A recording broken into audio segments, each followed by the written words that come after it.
Welcome to the show, Mally Wilson. You are a Grammy-nominated producer and Emmy-winning TV personality, and the visionary behind StoneWood Studios and StoneWood Ranch Estates creative sanctuaries, where some of the biggest names in music have recorded, from Usher to Missy Elliott, Whitney Houston, Drake, and Lenny Kravitz. You also founded the Retnuh Agency, which is connecting artists with brands and media for over 2 decades, as well as empowering women and tackling food insecurity alongside your husband and business partner, Eric Wilson. There's a ton of stuff to talk about with you, Molly. Thank you so much for joining us, and please do tell us more. Oh, thank you. That's such an awesome introduction. I'm humbled to be here with you guys today, and everything you said was just so surreal. Just being at this point in my life where I'm now doing music for myself again. I actually was headed towards signing a record deal with Clive Davis, and my dear friend still, Allison Finley, was my attorney at the time, and I got sent down to Tree Sound Studios. They were going out of business at the time. Hmm. And so a lot of the names that you shouted out were people that I'd worked with at the old space. Hmm. And so the new space is Stonewood, and it is more of a sanctuary. I Yeah. say the old space was like the church on Fifth Avenue. Everybody could come. Mm. And so this new space is a bit more of a sanctuary for people who want to make a difference in the world and do music that doesn't harm. And so, hence, Right. you guys and all the wonderful things that you're bringing to light and wanting to use your platform to help I'm all about it. I'm all about it, guys. Do you write social conscious lyrical content?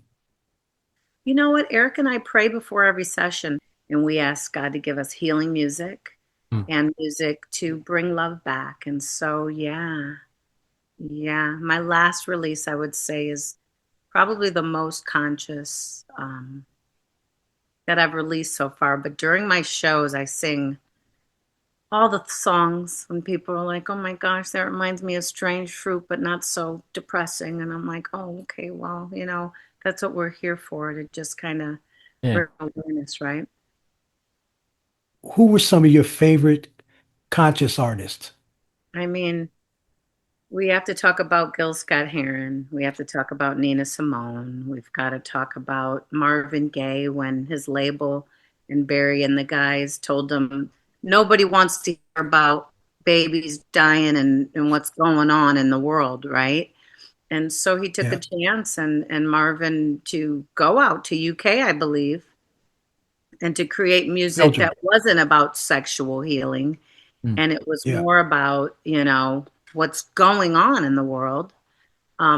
They're my favorites. Bob Marley is one of my favorites. Hmm.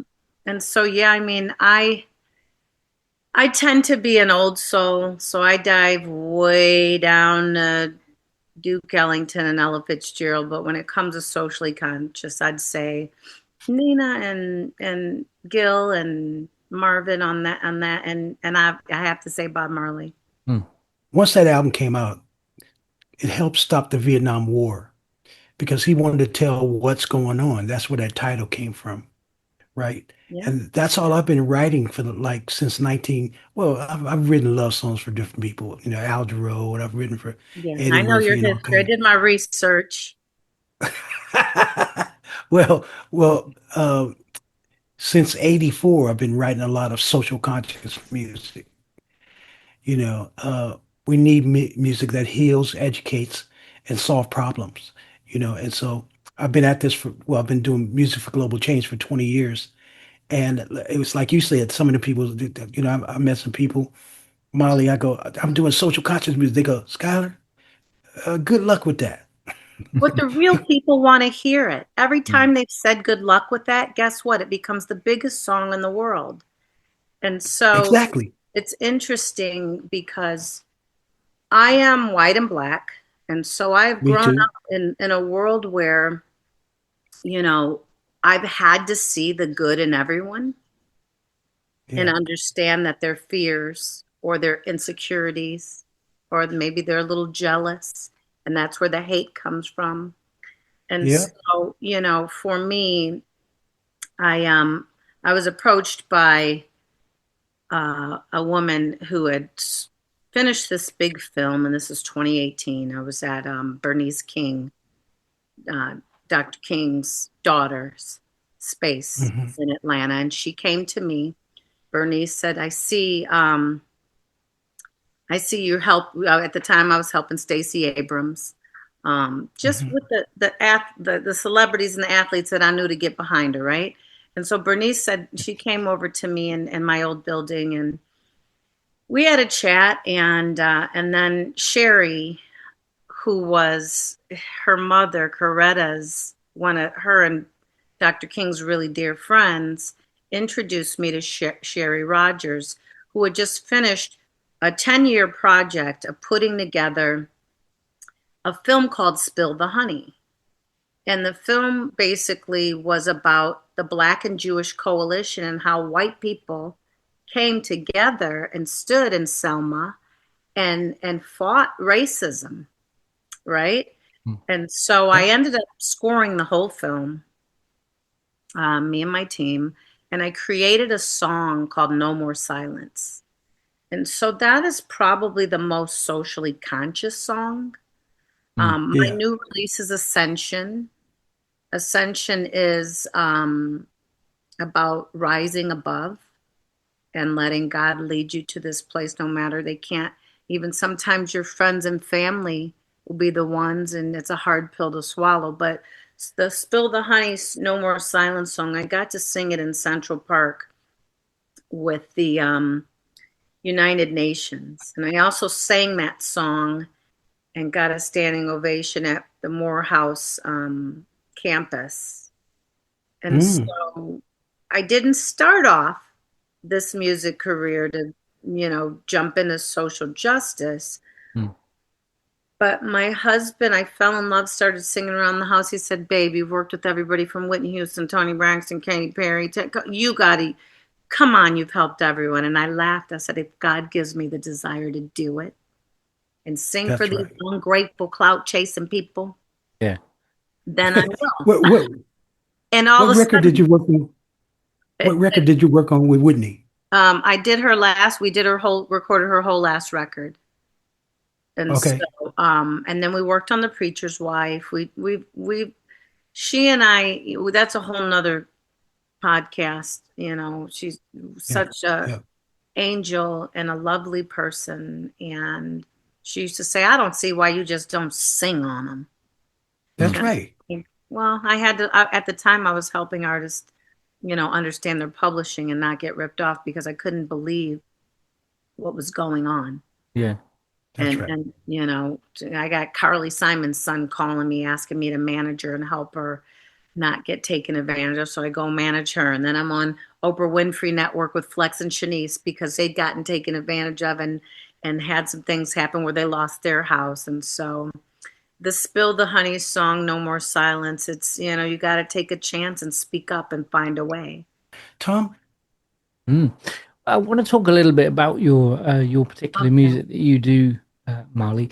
Now, your debut single was "No Place Like Home," and it's said that it blends Chicago blues, Memphis soul, gospel, and New Orleans jazz. That's quite some mix.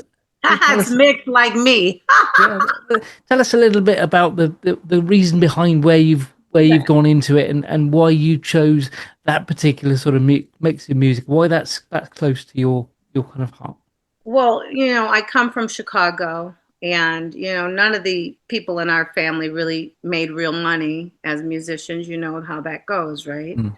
But my grandmother's 94 and she still has a blues guitar and gospel guitar in her hand at 94. And Wow. so as a young child, I was very lucky to music was like having a meal. It was just a part of our lives. We had a music room. Mm. Um, my father's the oldest of 11, and they all sing and play instruments. Wow. And so on the weekends, my Uncle Brett would have a big juke joint party, and every one of them would bring their guitars and the drums and all the things. And so Mm. that, and growing up in the church on the gospel and the blues side, that's where that comes from. Yeah. And so obviously some people think that the blues starts in Chicago, but I got hipped to where it really started from. Believe it or not, I'm more popular in the world of rap music because Okay. I've helped a lot of artists. Yeah. And so those artists like the Cash Money artists and Juvenile are the ones who are introducing me to the trombone shorties in New Orleans. And Drummer Boy, famous 3 times Grammy-winning producers, he's introduced me to Boo Mitchell and Anna Mitchell with Royale Studios in Memphis, and we just finished a project there. So Okay. Eric and I really wanted to just let God lead us in the music and where we should go. So our first stop was Kim Waters, jazz musician. And I had a little bit of fear, a little imposter syndrome because I'd helped everybody else and I hadn't done it in a while, right? Yeah. And so Kim and I jumped right in and did 2 great songs. And then we went over. Mark Batson, out of the blue, calls me. And if you know Mark, he's 8 or 9, probably 10 times Grammy winning now, but he's, famous for giving Into Our Rehearsed Sound, Alicia Keys, platinum for Dave Matthews. I mean, he's just an unbelievable musician. And he calls me and says, Molly, you're a gang leader. Every rapper knows you. You've helped everybody. Even if you didn't sing well, you'd be huge. Just get all the features. And I said, well, bro, I'm an artist. I've been singing. I wrote my first song at 4 and I have it. You know what I mean? I have my dad recorded me. So if I'm going to jump back in, it's going to be us really finding out where God wanted us to be. And that's how Eric and I started writing. Yeah. So we actually wrote one of the most powerful songs for change that I've ever heard in my life. Mark cries when he hears it. He called me, said, as soon as I'm finished with Alicia Keys' show on Broadway, which is now, multi-award winning show, he said, I want to get in. So we spent two years on and off in LA, and we wrote a song called This I Know.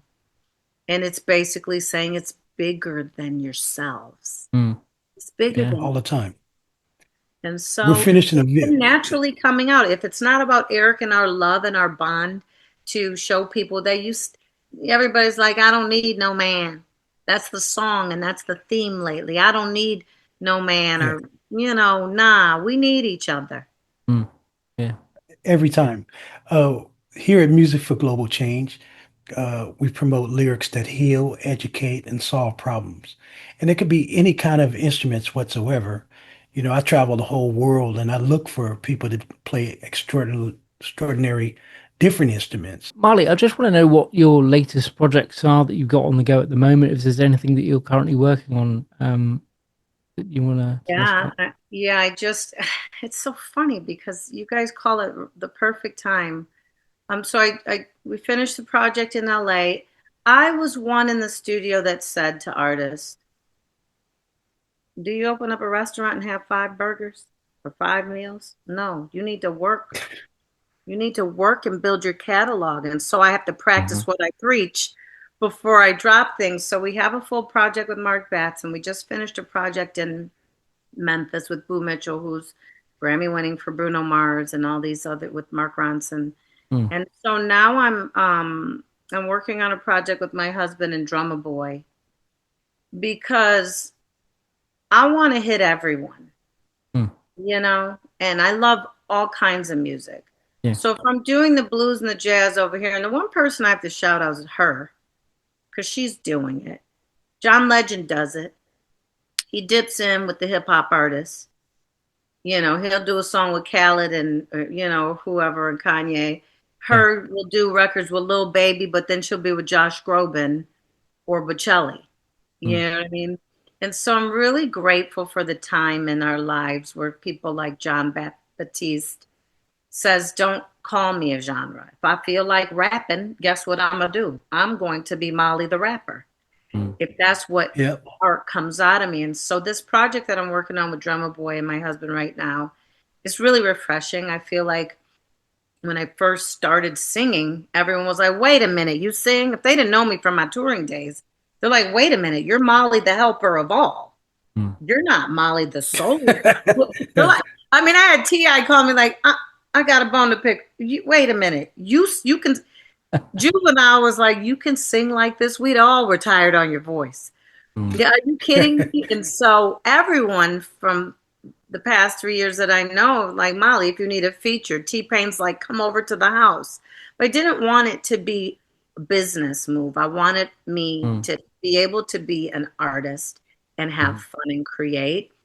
And so this new project with Drummer Boy is really fun because he's bringing in other artists that are my friends. Yeah.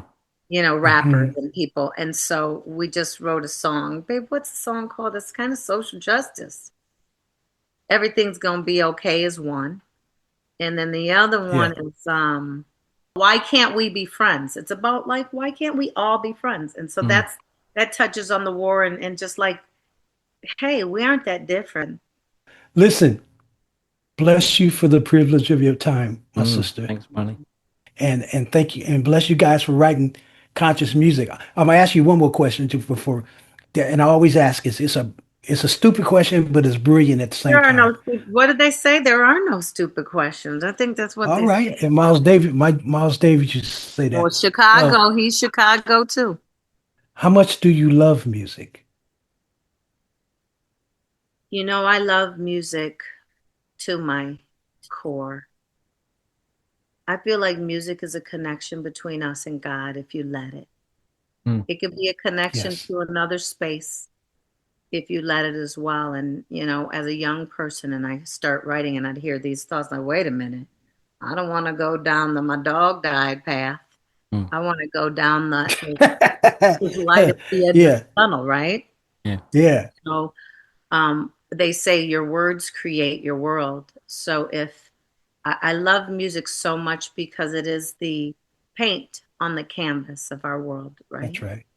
That's right. So I believe it is a direct gift from God, and hence the reason why we pray before sessions and ask God, send the melodies and lyrics that are already written in heaven. Yes. So listen, Tom's going to get all your information so we can spread the love, okay? I love it. So we got a new song, Ascension, that just released. And we've got another one that's coming. It's called Do It Again. And it's basically, life is hard, but I would do it all over again, you know? Every time. You produce lots of different music. How can people go off and find that music? Is it available online? Have you got a website that you guys can I have a website. It's mollywilson.com. And it's Mali.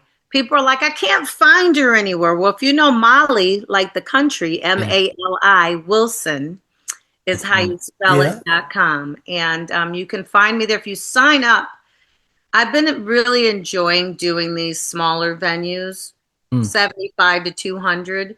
And so for those who sign up, they get the information first, where the shows are happening around the country. And Eric and I plan to come out to you guys and spend a lot of time. Come on over. We ain't scared.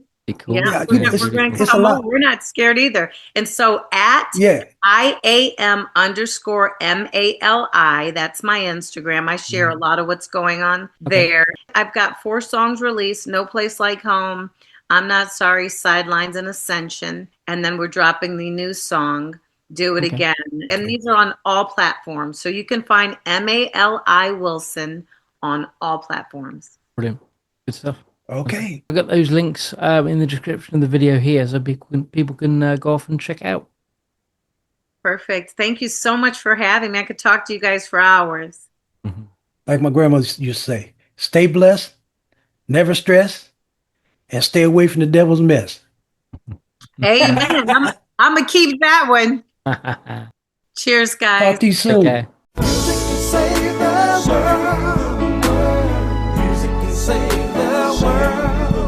If we all get together, music can save the world. Yeah. Music can save the world. Music can save the world. If we all come together, music can save the world. There's an urgency facing our humanity.